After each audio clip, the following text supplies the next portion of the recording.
August 18th, 2025. This morning, J.D. Wolf of Midas News pulled together all of Trump's self-congratulatory posts from Sunday morning, when the president evidently was boosting his ego after Friday's disastrous meeting with Russia's President Vladimir Putin in Alaska. Trump shared an AI-generated meme of himself with a large male lion standing next to him and the words, "Peace through strength. Anyone can make war, but only most courageous can make peace." He posted memes claiming he is the best president in American history and the greatest of all time, a legend. Trump also reposted material from two QAnon-related accounts and pushed the QAnon belief that the Democratic Party is the party of hate, evil, and Satan. Trump has faced a rebellion among his QAnon supporters as he and administration officials have refused to release information from the federal investigation into convicted sex offender Jeffrey Epstein, and have moved Epstein's associate Ghislaine Maxwell, convicted of sex trafficking children, to a minimum security prison camp and given her work release privileges. It appears he's working to make QAnon supporters forget that he was named in those files and to lure them back to his support. For their part, Russia Today trolled Trump's peace through strength boast this morning by posting a video of an armored vehicle first going slowly on a road and then dramatically speeding up. The vehicle was flying both Russian and U.S. flags. Trump's social media account this morning posted a long screed saying the president is going to lead a movement to get rid of mail-in ballots and voting machines, and lying that the U.S. is the only country that uses mail-in voting because it is rife with fraud. As usual, the Post claimed that Democrats cheat at levels never seen before and claimed they are virtually unelectable without using this completely disproven mail-in scam. The Post said he would sign an executive order to help bring honesty to the 2026 midterm elections. Then the Post claimed that the states are merely an agent for the federal government in counting and tabulating the votes. They must do what the federal government, as represented by the President of the United States, tells them for the good of our country to do. This is bonkers across the board. Dozens of countries use mail-in voting, and there is zero evidence of widespread voter fraud in the U.S. Just today, news broke that right-wing channel Newsmax will pay $67 million to Dominion Voting Systems for spreading false claims that the company's voting technology had been rigged to give the 2020 presidential election to Democrat Joe Biden. Combining that sum with the $787 million Fox News paid for spreading the same lies means, as Representative Jamie Raskin, a Democrat of Maryland, wrote today, that media entities have paid out nearly $900 million for publishing lies about the 2020 presidential election. Yet Donald Trump, who lost by more than 7 million votes, keeps repeating the big lie and makes it compulsory dogma for his employees. Certainly, if Democratic leaders were so unelectable, the Republicans would not go to such lengths to rig district voting maps and keep Democratic voters from the polls. Indeed, while voter fraud is vanishingly rare, the Republicans are using the specter of it to engage in election fraud, manipulating the mechanics of an election to favor one side over another. This manipulation is happening dramatically right now in Texas, where Trump pressured Governor Greg Abbott to redistrict the state in a highly unusual mid-decade map change in order to set Republicans up to gain 5 more seats in Congress in the next election. Abbott dutifully called a special session of the legislature to change the maps. Texas Democrats tried to stop the redistricting by leaving the state to deprive the Republicans of a quorum, that is, the minimum number of lawmakers necessary to conduct business. They stayed away until the special session expired. Abbott immediately called another one. Today, with it clear Abbott would simply call special sessions until they returned, the Democratic legislators went back to Texas 15 days after they left. We killed the corrupt special session, withstood unprecedented surveillance and intimidation, and rallied Democrats nationwide to join this existential fight for fair representation, reshaping the entire 2026 landscape, said the leader of the Texas House Democrats, Jean Wu, acknowledging the protests across Texas at the legislative stele. We're returning to Texas more dangerous to Republicans' plans than when we left.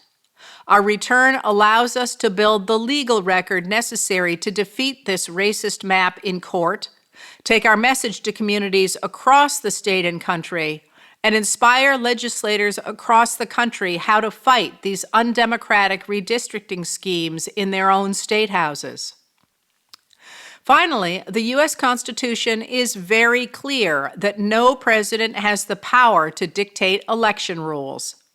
The framers were determined to prevent that power from falling into the hands of a potential dictator, and so gave it to the states and Congress, establishing that the times, places, and manner of holding elections for senators and representatives shall be prescribed in each state by the legislature thereof. But the Congress may, at any time, by law, make or alter such regulations, except as to the places of choosing senators. These obvious lies make it seem crystal clear that Trump and his loyalists are preparing to reject any election results that they don't like. Trump's panic about facing voters is increasingly evident. His job approval ratings are already abysmal, and the fallout from his tariffs and deportations is only now beginning to show. Last Thursday, a report from the Bureau of Labor Statistics showed that the Producer Price Index, wholesale costs that will likely show up later in consumer costs, jumped 0.9% in July, the largest jump since June 2022, when the U.S. was mired in post-pandemic inflation. The wholesale price of vegetables jumped 38.9% in July.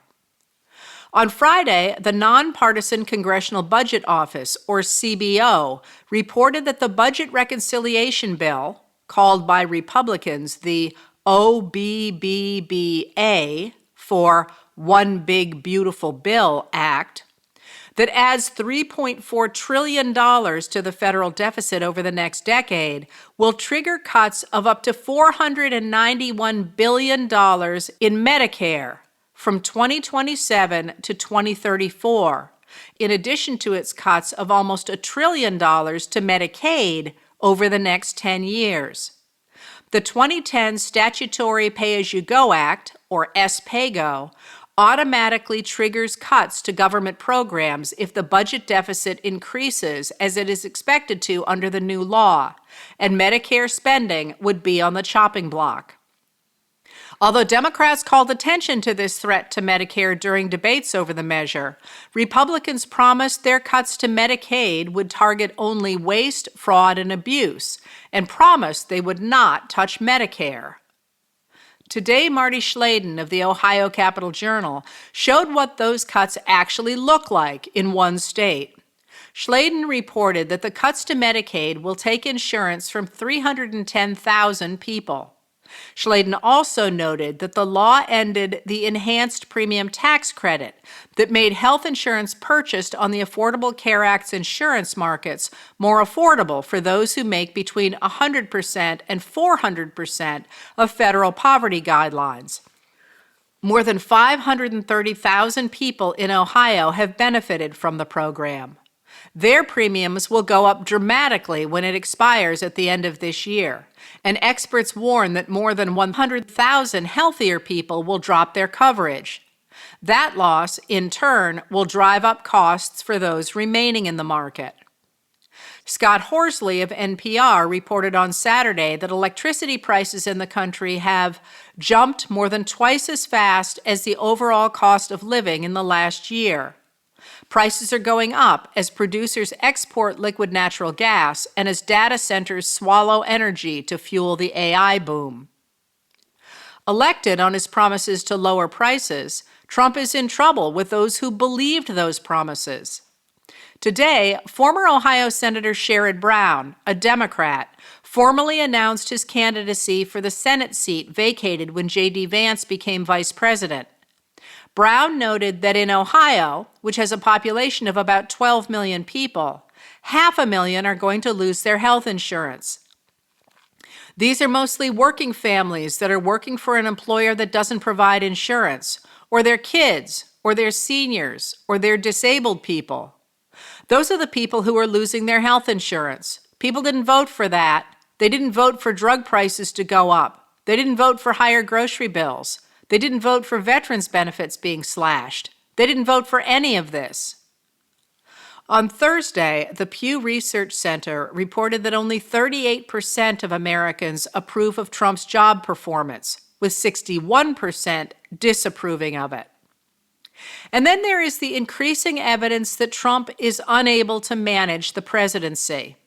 Today, Trump met with Ukraine's President Volodymyr Zelensky, European Commission President Ursula von der Leyen, French President Emmanuel Macron, Italian Prime Minister Giorgia Meloni, German Chancellor Friedrich Merz, NATO Secretary General Mark Rutte, United Kingdom Prime Minister Keir Starmer, and Finnish President Alexander Stubb. That so many foreign leaders dropped everything to rush to Washington, D.C. after Trump's meeting with Putin on Friday indicated their alarm. The leaders reiterated that Putin started the war and could stop it at any time, and pressed Trump to back a ceasefire. At today's meetings, Trump repeated Russian talking points, complained about how poorly he is treated, said he had ended 6 wars, insisted that voting in the U.S. is full of fraud, and suggested he would cancel the 2028 elections.